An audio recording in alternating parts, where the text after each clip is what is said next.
ഒരു കാരണവശാലും ഞങ്ങൾ അഴിമതി ചെയ്യുകയില്ല, അഴിമതി ചെയ്യുവാൻ ഒരാളിനെ അനുവദിക്കുകയുമില്ല എന്ന് നിങ്ങളോട് നല്ല ആത്മവിശ്വാസത്തോടുകൂടി ഞാൻ പറയാൻ ആഗ്രഹിക്കുകയാണ്. ഭരിക്കുന്ന പാർട്ടിക്ക് പണം സംഭവിക്കാനുള്ള കറവ പശു അല്ല കോർപ്പറേഷൻ. ഞങ്ങളുടെ പാർട്ടി അങ്ങനെയൊന്നും ചെയ്തിട്ടുമല്ല ഈ രാജ്യത്ത് അധികാരത്തിൽ വന്നിട്ടുള്ളത്. ഇവിടെ നിങ്ങൾ പ്രവർത്തിക്കുന്ന രാഷ്ട്രീയ പാർട്ടിയുടെയോ യൂണിയന്റെയോ കൊടിയുടെ നിറം ഞങ്ങളെ സംബന്ധിച്ചിടത്തോളം ഭരണത്തിലൊരു തടസ്സമോ അല്ല. നിങ്ങൾക്ക് ഏത് കൊടി കെട്ടണമെങ്കിൽ കൊടി കെട്ടാം, പാർട്ടി യൂണിയൻ പ്രവർത്തനം നടത്തണമെങ്കിൽ യൂണിയൻ പ്രവർത്തനം നടത്താം. പക്ഷേ 10 മണിക്കും 5 മണിക്കും ഇടയ്ക്ക് ഒപ്പിട്ടിട്ട് വന്നിട്ട് പോസ്റ്റ് ഒട്ടിക്കാൻ പോകാൻ വേണ്ടി സാധിക്കില്ല. നമസ്കാരം. വെറും 6 കൗൺസിലർമാരായിരുന്നു 2010 തദ്ദേശ തെരഞ്ഞെടുപ്പ് നടന്ന സമയം BJPക്ക് തിരുവനന്തപുരം കോർപ്പറേഷൻ ഉണ്ടായിരുന്നത്. 2014 മോദി അധികാരത്തിൽ വന്നതിന് ശേഷമുള്ള 2015 കാലത്തെ തദ്ദേശ തെരഞ്ഞെടുപ്പിൽ വലിയ മുന്നേറ്റം ഉണ്ടാക്കുമെന്നും ഞങ്ങൾ ജയിക്കുമെന്നും അന്നൊരു TV ചർച്ചയിൽ VV രാജേഷ് വിശ്വാസം പ്രകടിപ്പിച്ചിരുന്നു. അന്ന് അതേ ചർച്ചയിൽ ഇത് കേട്ടുനിന്ന് ഇന്നത്തെ വിദ്യാഭ്യാസ മന്ത്രി കൂടിയായ V ശിവൻകുട്ടി BJP 2 അക്കം കണ്ടാൽ VV രാജേഷിന് 1 പവൻ സ്വർണ്ണ മോതിരം വാങ്ങി തരാമെന്ന് കളിയാക്കിയിരുന്നു.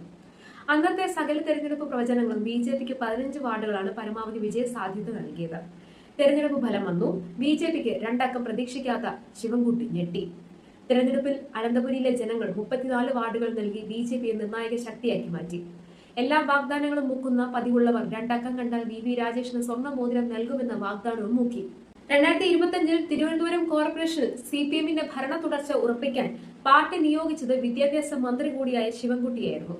ഭരിക്കുന്ന പാർട്ടിയിലെ മന്ത്രി വാർഡ് വിഭജനമടക്കം പലതും തങ്ങൾക്കനുകൂലമാക്കി ഒരു സിസ്റ്റം മുഴുവൻ BJPക്കെതിരെ പ്രവർത്തിച്ച പരിഹസിച്ച തെരഞ്ഞെടുപ്പ്. 50 വാർഡുകൾ BJP കുതിപ്പിൽ പിടിച്ചപ്പോൾ ഒരു കാലത്ത് നിങ്ങൾക്ക് 2 അക്കം കിട്ടുമോ എന്ന് ചോദിച്ച് കളിയാക്കിയ മനുഷ്യന്റെ പാർട്ടിക്ക് കിട്ടിയത് 26 വാർഡ്. BJP നേടുമെന്ന് അവർ പ്രവചിച്ചിരുന്ന വാർഡുകളേക്കാൾ ഒരെണ്ണം മാത്രം കൂടുതൽ. മുന്നണിയായി പരിഗണിച്ചാൽ 3 സീറ്റ് CPI കൂടി നേടി 29 ആക്കി. കാലം ഒരു കാഹളം കൂടിയാണ്. ഇന്ന് BJPയുടെ കേരളത്തിലെ ആദ്യ കോർപ്പറേഷൻ ഭരണത്തിന് ആശംസകൾ അർപ്പിച്ചുകൊണ്ട് വന്നെത്തിയത് ഇന്ത്യയിലെ ഏറ്റവും മികച്ച ബ്രാൻഡാണ്.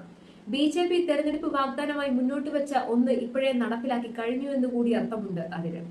BJP ഭരണം നേടിയ ഗുജറാത്തിലും ഡൽഹിയിലും മധ്യപ്രദേശിലുമെല്ലാം തലസ്ഥാനം നേടിയിട്ടാണ് സംസ്ഥാനം നേടിയ ജൈത്രയാത്ര തുടങ്ങിയത്. തിരുവനന്തപുരത്തിന്റെ തല പത്മനാഭൻ തന്നെയാണ്. ആ പത്മനാഭൻ പോലും കയ്യിൽ ഉയർത്തിപ്പിടിച്ചിരിക്കുന്നത് താമരയാണ്. അപ്പോ തിരുവനന്തപുരത്തുകാർക്ക് വേറെ എന്തെങ്കിലും ചിന്തിക്കാൻ പറ്റുമോ? വൈകാതെ പത്മനാഭന്റെ ശംഖ് മുദ്ര ഔദ്യോഗിക മുദ്രയായി സ്വീകരിച്ച ഈ സംസ്ഥാനത്തിന്റെ നിയമസഭയിലും 5 മാസം കഴിയുമ്പോൾ ഞങ്ങളുടെ MLA-മാരുണ്ടാകും. ആ കോൺഫിഡൻസോടുകൂടി തന്നെ ഇനി ഞങ്ങളും പറയും, ഇത് കേരളമാണ്.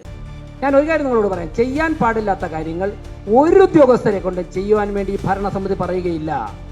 ഞാൻ ഒരു കാര്യം നിങ്ങളോട് പറയാം, ചെയ്യാൻ പാടില്ലാത്ത കാര്യങ്ങൾ ഒരു ഉദ്യോഗസ്ഥരെ കൊണ്ട് ചെയ്യുവാൻ വേണ്ടി ഭരണസമിതി പറയുകയില്ല.